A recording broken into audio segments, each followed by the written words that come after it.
sentence, which rather than being not less than 1/3, was more than 3 times greater than the original maximum prison sentence. The original maximum prison, maximum is how many? 6 months in jail. But because he was caught in possession of cocaine, he was sentenced 20 months in jail. It really depends on how you interpret the original sentence. The original sentence. So if you were Mr. Granderson, what would you do? If you were Mr. Granderson, would you be happy with the sentence? No. Then what can we do? All right, let me show you a very wise case. This illustrates a word fitly spoken is like apples of gold in setting of silver. This is from the Bible, Proverbs. Okay, let's find out who is very wise, who spoke wisely.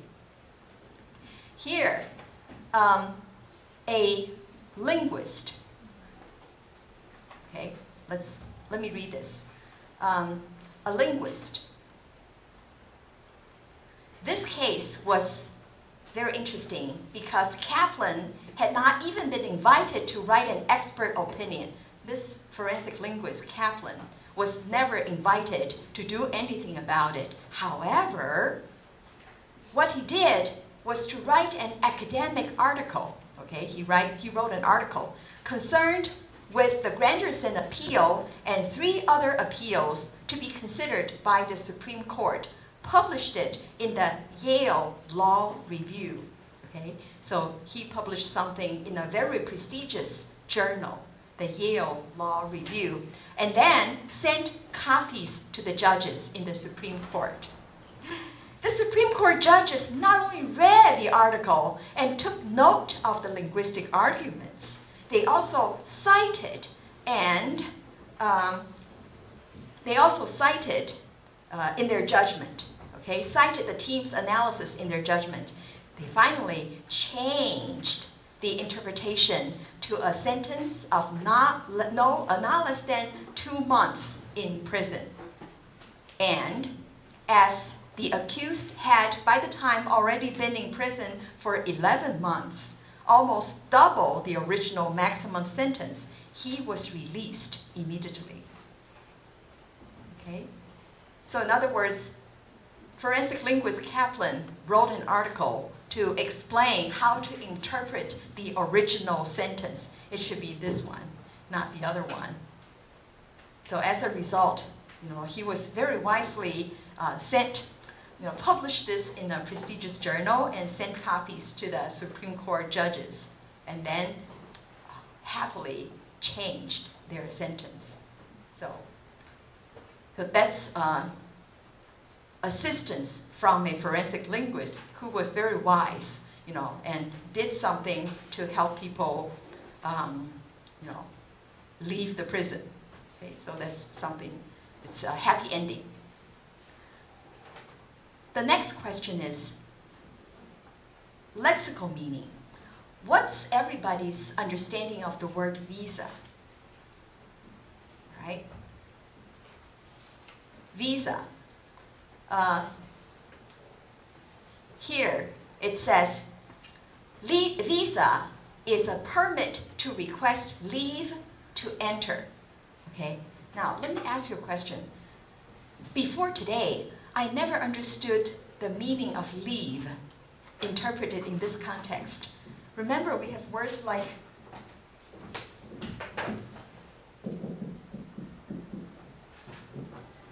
sick leave, right? Or leave of absence. Right? Let me ask you, how do you interpret the word leave? I have interpreted the word as leave, like, take a leave, meaning leave someplace. For example, sick leave, because I have to leave here in order to go to the hospital because I'm sick, right? That's my interpretation before. Sick leave or leave of absence. what other leaves? Oh, maternity leave.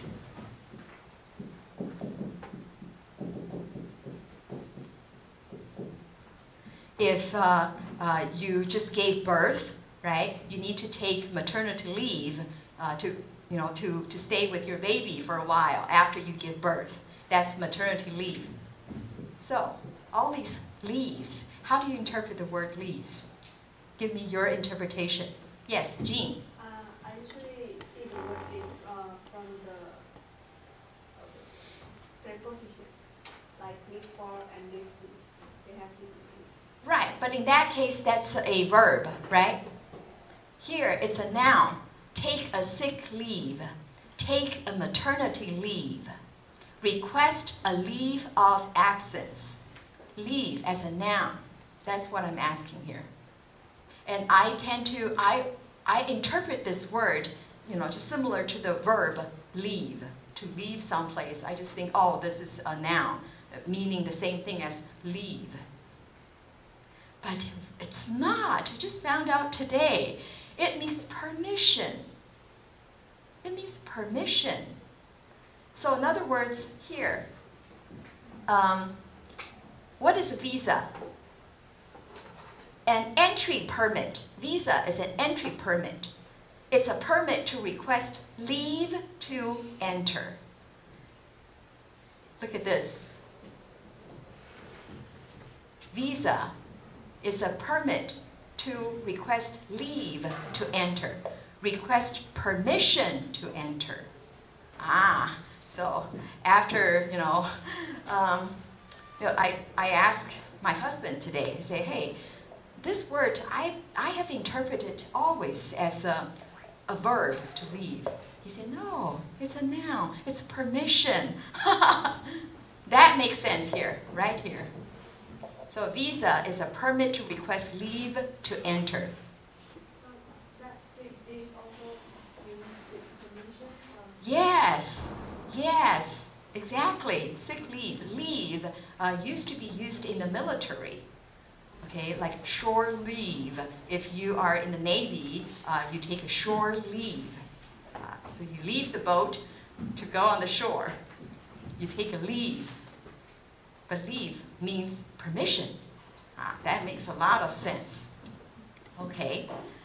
But here, I think what it says, can't see it. All right. With a visa, even with a visa, a traveler can legitimately be refused entry to a country. That doesn't make sense, right? If you have a visa, you feel, oh, I already have a permission to enter a country. But it says, even with a visa, you can be refused to enter a country. You can be refused entry to a country. That just doesn't make sense from ordinary people. But this is what visa means. So that's really, it's totally, different from our understanding.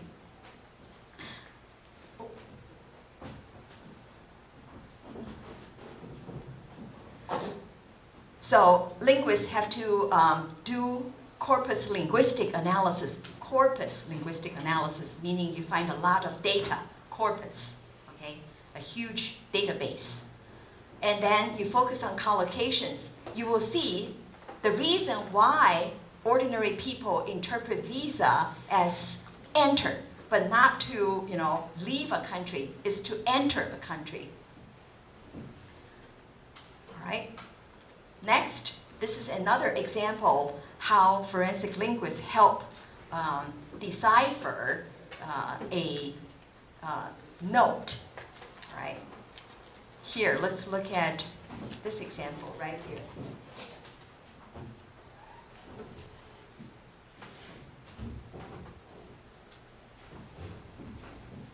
What does it say? I'm just so nervous of, what's this? It's Pig Latin. Pig Latin. In other words, American children love to play a game, which is called Pig Latin. You insert certain syllables into words. Now, what do you see? Going inside. Okay?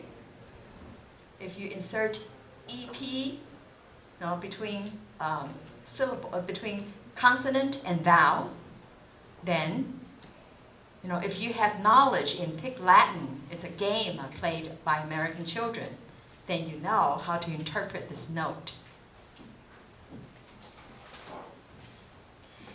And you can also find out the background of the person, right? It's probably not written by a Chinese because we probably are not familiar with Pig Latin, but this note is written by someone from that culture. Okay.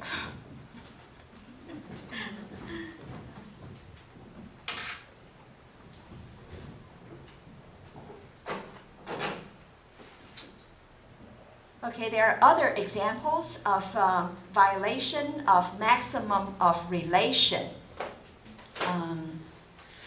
There are two examples, but it will take me too long to explain them. Okay, I'll talk about these two examples when we talk about advertisement. Here are two examples: violation of relation and violation of quantity. Okay, I'll talk about these later, next time. All right, the last question I want to address is when we convert spoken data into written data, it cannot be very detailed because human memory is very limited. So if you see written record which contains a lot of details, and if they tell you, oh, this written record is from transcription of spoken data, that means this data is not reliable. Okay? Then if we look at three versions here, the actual version, where were the meetings? There was a meeting at King's Cross, yep, and there was a meeting at Chesterfield. Were these night meetings or day? No, they were during the day. Here's the secretary's version. Here's the subject one's version. You will see a lot of details are left out. Okay, so this example just shows us if you see very detailed records claiming this is from spoken data, that's never reliable. Okay, because we always left out details. That's why you need to take notes in class, because your memory is not reliable. Even when you are taking notes during class, you will leave out a lot of details too, let alone going home and reconstruct the notes from your memory. All right. Okay, in other words, if you see evidence that's not reliable, then you cannot. Okay, if it's unreliable, then there's no conviction. No conviction. All right, finally, I just want to give another example from Wu Weiping, who wrote an article on Chinese evidence versus the institutionalized power of English. Here, he noticed that in an American courtroom, some American jurors have to decide the reliability of someone's evidence, someone's statement. There are several problems of translation. The first one is Chinese 给 has two meanings. On the one hand, it's a verb to give, 给. On the other hand, 给 is a preposition, right? I deliver a book to you. 我送一本书给你. Right? So use 给 as a preposition, 给你, to you. The first problem is polysemy. So, when someone transcribe courtroom conversation as this, I gave 200, gave to KL. This is translated from a Chinese who says, 我给200 给 somebody. Okay? He repeated 给 several times. This is a translation which is not correct. It's an inaccurate translation. When you translate, I gave 200, gave, this is not reliable. It should be translated like this. I gave 200 to KL.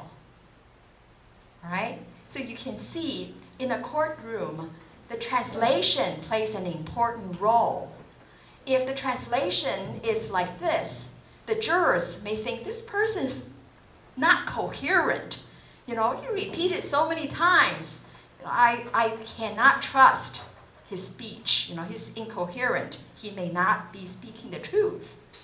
This will influence the judge's decision when it's translated in this way.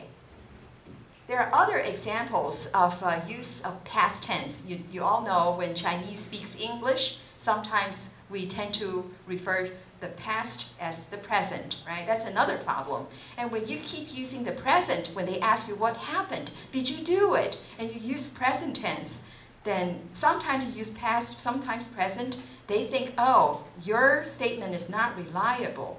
You don't know what you're saying. That's another problem. The third problem is obscene language and kinship.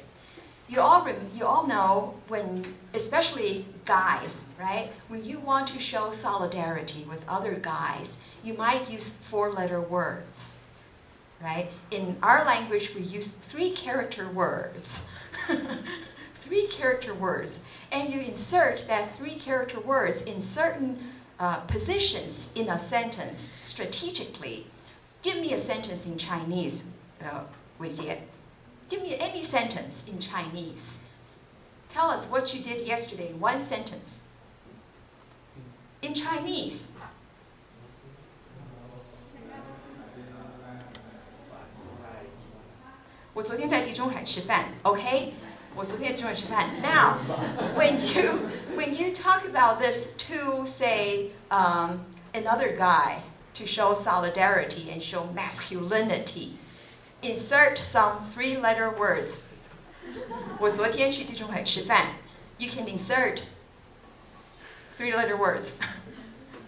Or, you know, for example, 他妈的,我昨天他妈的去他妈的地中海吃饭,他妈的. Alright. So in other words, when you insert these obscene words, it can be more obscene than 他妈的, right? When you insert these words, this gives an impression of tough masculinity. Of course, it's not suitable for me to say it. That's why you're laughing, right? But there's a goal of using these obscene words. It's not to curse other people, okay? You're not to curse other people. You're just showing we are friends. I'm masculine. We are solidary. We're brothers. But it can be misinterpreted in an American courtroom when the translation is done, translated into English. You have to say 4-letter words, 4-letter words, 4-letter words. It occurs many times. Then it gives the impression of, oh, you're obscene, you're vulgar, you're very rude, you're upset. You're not upset, you're quite happy when you say that. Right? The other problem is when you talk to other people, in our society, we tend to relate to each other as big brother, younger sister, right? Even among classmates, right? Upperclassmen, lowerclassmen, 学姐, 学长, 学弟, 学妹, right? You relate to people as brothers and sisters.